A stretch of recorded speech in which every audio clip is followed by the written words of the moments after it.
حاضرین مسجد، السلام علیکم ورحمۃ اللہ وبرکاتہ۔ الحمدللہ رب العالمین والعاقبۃ للمتقین والصلاة والسلام علی سید المرسلین وعلی آلہ واصحابہ اجمعین، اما بعد فاعوذ باللہ من الشیطان الرجیم، بسم اللہ الرحمن الرحیم۔ شہر رمضان الذی انزل فیہ القرآن، صدق اللہ مولانا العظیم وبلغنا رسولہ النبی الامین المکین الکریم، ونحن علی ذلک لمن الشاہدین والشاکرین، والحمد للہ رب العالمین۔ محترم سامعین، آئیے کچھ عرض و معروض سے قبل آقائے نامدار، مدینے کے تاجدار، جناب روح فدا محمد عربی صلی اللہ تعالی علیہ وسلم کی بارگاہ بے کس پناہ میں درود و سلام کی ڈالی نشاور کریں اور پڑھیں بآواز بلند اللہم صلی علی سیدنا شفیعنا حبیبنا قریبنا مولانا محمد مبارک وسلم، صلاۃ و سلام علیک یا رسول اللہ صلی اللہ تعالی علیہ وسلم۔ محترم سامعین،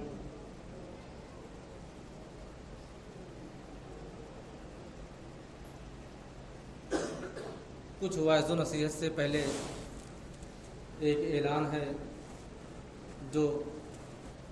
جامع مسجد سے متصل مدرسہ ہے، اس کی رسید باہر کچھ حضرات لے کے بیٹھے ہیں، اور جو حضرات ابھی تک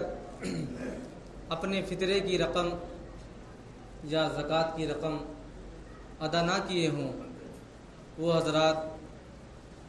پیچھے جا کے پیسہ دے دیں اور رسید بنوا لیں۔ جامع مسجد سے متصل جو مدرسہ ہے اسی مدرسے کی رسید ہے، اس میں بچوں کو تعلیم دی جاتی ہے۔ آپ تمامی حضرات جو ابھی تک فطرے کی رقم ادا نہ کیے ہوں یا جن کے پاس زکوٰۃ کی رقم ہو، وہ حضرات مسجد کے جو ممبران ہیں، مدرسے کے جو ممبران ہیں، وہ حضرات پیچھے رسید لے کے بیٹھے ہیں۔ آپ تمامی حضرات ان سے اپنی رسید بنوا لیں۔ محترم سامعین، اللہ تبارک و تعالیٰ کا اس سال بہت بڑا کرم رہا کہ اللہ تبارک و تعالیٰ نے ہماری جو رمضان المبارک کی ابتدا تھی وہ بھی جمعہ مبارکہ سے تھی، اور آج اگر اللہ نے چاہا اگر چاند ہوا تو ہو سکتا ہے آج جمعہ بھی ہے اور آخری روزہ بھی رہے گا۔ محترم سامعین، یہ جمعہ جو رمضان المبارک کا آخری جمعہ ہوتا ہے، ہر حضرات جانتے ہیں کہ وہ الوداع کے نام سے جانا جاتا ہے، لیکن لوگ جو الوداع کا معنی، اس کا مفہوم، اس کی جو تفصیل نکالتے ہیں، اکثر لوگوں کا خیال رہتا ہے کہ الوداع یہ ایک خوشی کا جمعہ ہے، اس دن بندہ جتنی خوشی منا پائے منائے، حالانکہ ایسی بات نہیں ہے۔ الوداع کا مطلب ہوتا ہے، الوداع کا مفہوم یہ ہے کہ اے بندو، اب تک رمضان المبارک کا متبرک اور بابرکت مہینہ، جو جس کی سعادتیں اور جس کی برکتیں اللہ تبارک و تعالی تمہارے اوپر نچھاور کر رہا تھا، اور جمعہ در جمعہ، عشرہ در عشرہ تم پر اپنی رحمتوں، مغفرتوں اور جہنم سے آزادیوں کی تمام چیزیں نچھاور کر رہا تھا۔ اے میرے بندے، آج اسی ماہ مبارک کا آخری جمعہ ہے، اور اسی وجہ سے اس جمعہ کا نام الوداع رکھا گیا ہے کہ اے لوگوں، آج کے بعد تمہیں اس مبارک مہینے میں کوئی جمعہ میسر نہیں آئے گا جس پر اللہ تبارک و تعالیٰ کی تمہارے اوپر نوازشیں ہو جائیں، برکتیں ہو جائیں۔ کوئی ایسا جمعہ نہیں آئے گا، یہ تمہارے لیے آخری جمعہ ہے اور سب سے زیادہ دردناک اور تمہارے لیے سب سے زیادہ افسوسناک والا جمعہ ہے کہ آج آپ کو اور ہمیں افسوس کرنے کا مقام ہے کہ یا اللہ، ہم نے تو پورا مہینہ یوں ہی گزار دیا، نہ تو تیری عبادت کر پائے، نہ تو اپنے طریقے سے ماہ رمضان المبارک کے روزے رکھ پائے۔ اگر جن بندوں نے روزے بھی رکھے، عبادتیں بھی کی، تلاوت قرآن بھی کیا اور نماز تراویح میں پورا مکمل قرآن مجید بھی سماعت کیا، وہ حضرات بھی آج بڑے مغموم اور بڑے فکر مند نظر آتے ہیں۔ اور الوداع انہی لوگوں کے لیے ہے جو پورے مہینے اللہ تبارک و تعالیٰ کی عبادت و ریاضت میں لگ جاتے ہیں، اپنے تمام قیمتی کاموں کو چھوڑ کر کے، اپنے دکان اور تجارت والے کاموں کو چھوڑ کر کے اللہ تبارک و تعالیٰ کی عبادت و ریاضت کے لیے، نماز تراویح کے لیے اکٹھا ہوتے ہیں اور زیادہ سے زیادہ اللہ تبارک و تعالیٰ کی تسبیح و تہلیل بیان کرتے ہیں۔ محترم سامعین، الوداع کا مطلب یہ ہوا کہ آج ہمیں افسوس کرنا چاہیے، اس زمانے میں، میرے نبی کے زمانے میں صحابہ کرام کے درمیان اگر رمضان المبارک میں 4 جمعہ ملتا ہے تو چوتھا جمعہ الوداع کا ہوتا ہے، لیکن اس زمانے میں صحابہ کرام کے زمانے میں جب تیسرا جمعہ ختم ہو جاتا تھا، اس کے بعد تمام صحابہ کرام فکر میں لگے رہتے تھے، ٹینشن میں رہتے تھے، یہاں تک کہ اپنا کھانا پینا، افطاری سحری، تمام چیزوں کو بھولے بیٹھے رہتے تھے۔ کیوں؟ سوچتے تھے کہ 3 جمعہ ہو چکا ہے، آنے والا جمعہ الوداع کا ہے، اور وہ صحابہ کرام جن کی عبادتوں کا عالم یہ تھا کہ اللہ تبارک و تعالیٰ نے ان تمام صحابہ کرام کی عبادتوں کو دیکھ کر کے 10 ایسے صحابہ کرام کو منتخب فرمایا جن کو ہمارے اور آپ کے آقا نے جنت کی بشارت دنیا ہی میں دے دی۔ سوچئے، ایسے صحابہ کرام جن میں نام حضرت ابوبکر صدیق کا بھی آتا ہے، حضرت عمر کا بھی آتا ہے، حضرت عثمان کا بھی آتا ہے، حضرت علی کا بھی آتا ہے، وہ حضرات جن کو دنیا میں جنت کی بشارت دے دی گئی، ان لوگوں کا حال یہ رہتا تھا کہ ماہ رمضان المبارک میں روزے رکھنے کے باوجود، اللہ کی تمام عبادتیں کرنے کے باوجود الوداع کے دن مغموم، اور کچھ روایتوں میں آتا ہے کہ وہ حضرات اتنا آنسو بہاتے تھے اللہ تبارک و تعالیٰ کی بارگاہ میں کہ ان لوگوں کی داڑھی مبارک بھی تر ہو جاتی تھی، روتے تھے، اے اللہ تبارک و تعالیٰ، یہ رمضان مبارک کا مہینہ پورا ختم ہو گیا، لیکن مجھ سے کوئی ایسی نیکی میسر نہ ہو سکی، کوئی ایسی عبادت نہ ہو سکی، یا اے اللہ تبارک و تعالیٰ، جو ہم نے روزے رکھے، جو عبادت کیے،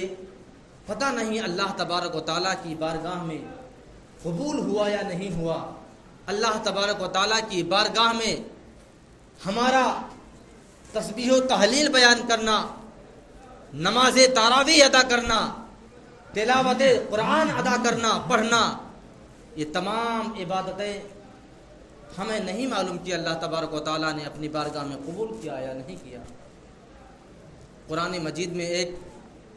اسی طرح ایک بڑھیا کی مثال آتی ہے جو اپنا ذہنی توازن کھو بیٹھتی ہے۔ قرآن مجید میں اللہ تبارک و تعالیٰ نے اس کا ذکر فرمایا، ایک بڑھیا کا ذکر جو اپنا ذہنی توازن کھو بیٹھتی ہے اور پورے دن محنت و مشقت کرتی تھی اور پورے دن سوت کاٹتی تھی، یعنی کپڑا بنتی تھی اور پورے دن محنت کرتی تھی، یہاں تک کہ شام تک اس کی محنت پوری ہو جاتی تھی اور کپڑا تیار ہو جاتا تھا، لیکن جب رات ہوتی تھی تو وہ بڑھیا اپنے تمام کاٹے ہوئے سوتوں کو، بنائے ہوئے کپڑوں کو ٹکڑے ٹکڑے کر دیتی تھی، اس کا پارا پارا کر دیتی تھی، اس کے یعنی اس بنے ہوئے کپڑوں کو بیکار کر دیتی تھی۔ اللہ تبارک و تعالیٰ نے اس کا ذکر فرمایا ہے قرآن مجید میں، اے بندے ایسے ہی میرے بندوں کا حال ہے، پورے دن پورے مہینے رمضان المبارک کے اللہ تبارک و تعالیٰ کی عبادت و ریاضت کرتے ہیں، اپنے کاروبار کو چھوڑ کر کے، اپنے بال بچوں کو چھوڑ کر کے، اپنے احباب کو چھوڑ کر کے اللہ تبارک و تعالیٰ کی عبادت و ریاضت کرتے ہیں۔ رمضان المبارک کے مہینے میں گھنٹوں تراویح میں کھڑے رہتے ہیں، یہی نہیں بلکہ اپنا قیمتی سرمایہ، اپنا قیمتی مال غریبوں میں اور مدرسوں میں تقسیم بھی کرتے ہیں۔ سوچئے بندہ پورے مہینے کتنی محنت و مشقت کرتا ہے، لیکن اس کے باوجود اپنی تمام محنت کیے ہوئے عبادتوں پر رمضان المبارک کے گزرتے ہی اس پر پانی پھیر دیتا ہے۔ اللہ تبارک و تعالیٰ نے مثال دی ہے اس بڑھیا کی، قرآن مجید میں اس کا ذکر آیا ہے کہ اس میرے بندوں کی مثال اس بڑھیا کی طرح ہے کہ بڑھیا پورے دن محنت و مشقت کرتی تھی اور رات کو جو محنت کی رہتی تھی اس کو ٹکڑے ٹکڑے اور اس کو برباد کر دیتی تھی۔ خیر، اس بڑھیا کا جو ذکر کیا گیا ہے اس کا ذہنی توازن خراب تھا، اس وجہ سے وہ ایسا کرتی تھی۔ اس کو نہیں پتا تھا کہ ہم نے پورے دن محنت کی ہیں اور اس کا اچھا خاصا قیمت اس کی ہوگی، اس کو میں اپنے ہاتھوں سے برباد کر رہی ہوں۔ کیوں احساس نہیں ہوتا تھا؟ کیونکہ ذہنی توازن خراب تھا، اس کا دماغ اس کا صحیح نہیں تھا، پاگل پن اس کے دماغ میں سمایا ہوا تھا۔ اب سوچو اس بڑھیا کی مثال لے لیجئے اور اس کے سامنے اپنی مثال رکھیے۔ اب اگر کہا جائے، اگر کسی بندے کے بارے میں بتایا جائے، کسی اللہ تبارک و تعالیٰ کے بندے کے بارے میں بتایا جائے تو یقیناً اگر آپ خود مشاہدہ کریں گے تو آپ غور کریں گے کہ اللہ تبارک و تعالیٰ نے ہمیں تو اعلیٰ ذہن عطا فرمایا ہے، اللہ تبارک و تعالیٰ نے تو ہمیں دماغ والا بنایا ہے۔ پھر اگر ایسا ہم کام کر بیٹھیں کہ سارے پورے مہینے اللہ تبارک و تعالیٰ کی عبادت و ریاضت کرنے کے باوجود اگر شوال المکرم کا چاند نظر آتے ہی ہم اپنی ساری عبادتوں کو ملیا میٹ کر دیتے ہیں، اپنے ہاتھوں سے برباد کر دیتے ہیں۔ کیونکہ بندہ سارے مہینے عبادت کرتا ہے اور جیسے ہی رمضان مبارک کا مہینہ ختم ہوتا ہے عبادت سے کوسوں دور چلا جاتا ہے، نمازیں بھی چھوڑ دیتا ہے، بعض حضرات جمعہ بھی چھوڑ دیتے ہیں۔ وہ تلاوت قرآن، وہ بندہ جو پورے سال کبھی بھی قرآن مجید کی تلاوت نہیں کرتا ہے، لیکن جب رمضان المبارک کا متبرک مہینہ آتا ہے تو آپ خود مشاہدہ کریں گے کہ ہر نماز کے بعد مسجدوں میں اپنے قیمتی وقت کو چھوڑ کر کے قرآن مجید کو اپنے ہاتھ میں لے کے بیٹھا رہتا ہے اور گھنٹوں بیٹھے رہ جاتا ہے، جب تک اس کا ایک لمٹ ہوتا ہے کہ جب تک میں ایک پارہ نہیں تلاوت کر لوں گا اپنے کسی قیمتی کام کے لیے مسجد سے باہر ہی نہیں جاؤں گا۔ سوچئے، خود ہی مشاہدہ کیجئے، آپ ہی لوگوں کا حال ایسا ہوتا ہے جو خود ہی لوگ سوچتے ہوں گے کہ واقعی میں پورے سال کبھی نہیں قرآن اٹھاتا ہوں، لیکن جب یہ مبارک اور متبرک مہینہ آتا ہے تو قرآن سے دور جانے میں اتنی اکتاہٹ محسوس ہوتی ہے کہ دل یہی کرتا ہے کہ اگر پریوار نہ ہوتا تو میں کاروبار ہی نہ کرتا۔ سارے دن اور ساری نمازیں اور ساری عبادتیں اسی مسجد میں گزار دیتا، سارا مہینہ اسی مسجد میں ختم کر دیتا،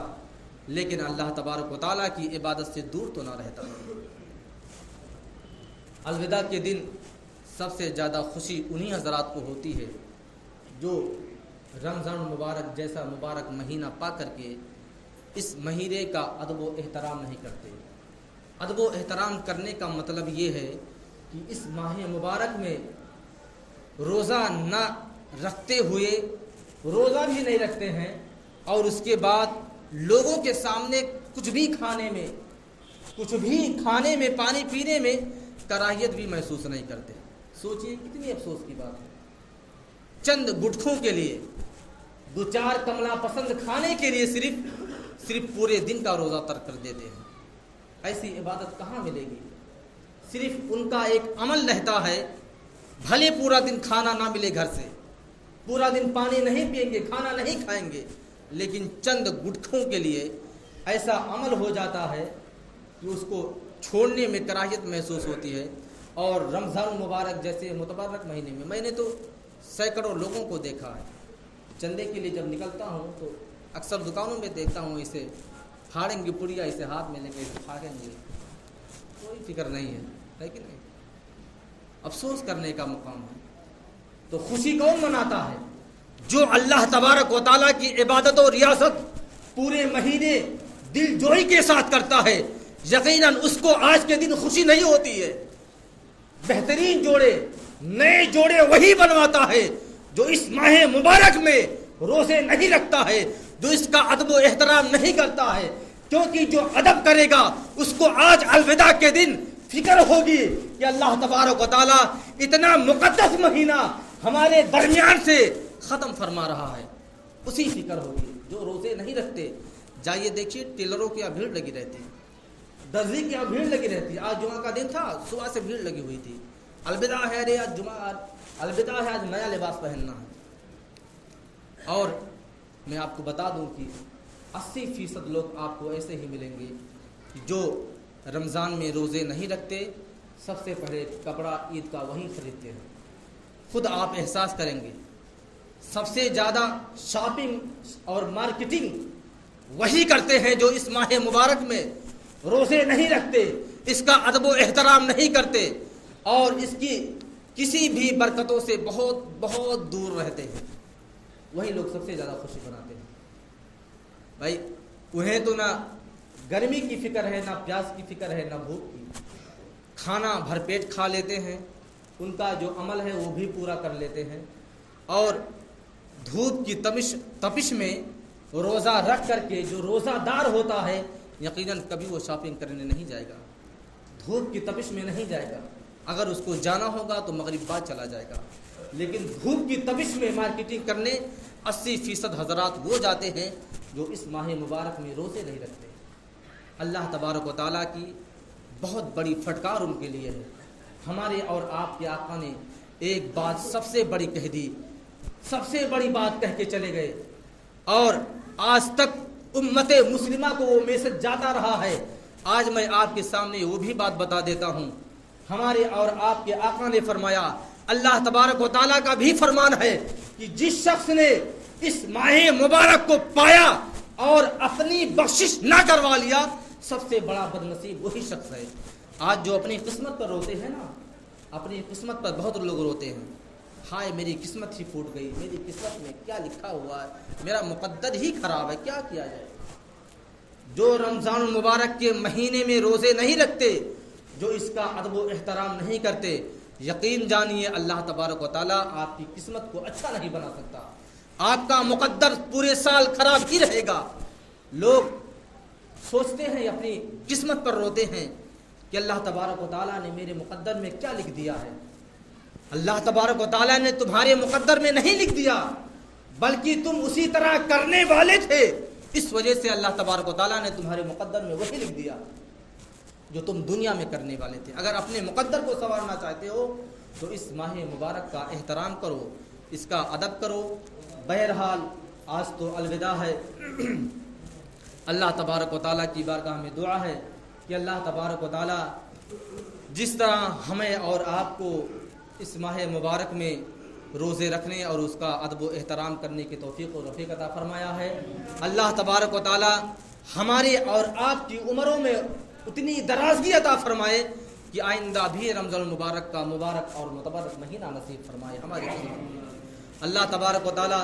ہم تمامی حضرات کے روزوں کو اس ماہ مبارک میں عبادتوں کو اپنی بارگاہ مقدسہ میں قبول و مقبول عطا فرمائے۔ وآخر دعوانا الحمدللہ رب العالمین۔ السلام علیکم ورحمۃ اللہ وبرکاتہ۔ اگر آج چاند ہو گیا تو کل عید کا اعلان ہو جائے گا، اور جامع مسجد کے اندر جو وقت ہے نماز عید الفطر کا 9 بجے رکھا گیا ہے، تقریباً